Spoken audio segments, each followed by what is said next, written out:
We are in the supposed divinity in man. The humanity brings us close together.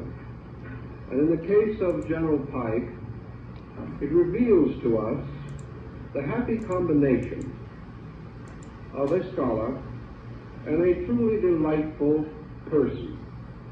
A person who had many friends simply because he was friendly, and who had an almost unending sense of humor, even though much of his life was burdened with most serious responsibilities. We have tried to have something to say about the General as a person, therefore, each evening, and we're going to select a few points this evening from early articles about him, which perhaps are not generally known and which may not be included in the popular available biographies.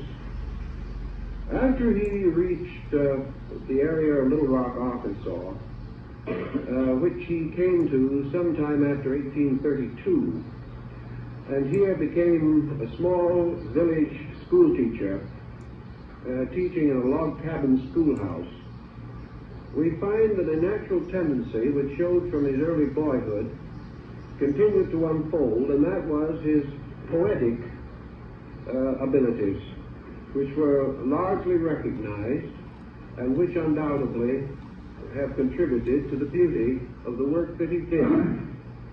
We find, for instance, that while he was teaching school, this biographer notes, again his pen was busy, writing verses for the Little Rock Advocate, as well as political articles, under the pen name Casca, which attracted so much notice that Horace Greeley reprinted them in the New York Tribune. And so shortly after, there was a statewide search in Arkansas to discover who this Castro was.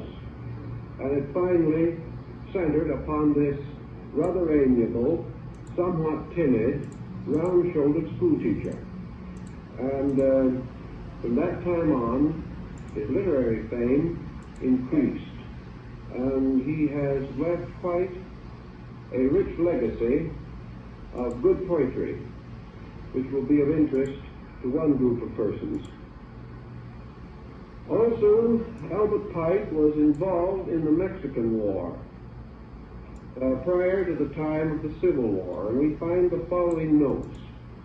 In the war with Mexico, Pike won fame for his valor at the field of Buena Vista, and enshrined the story of this occasion in one of his poems.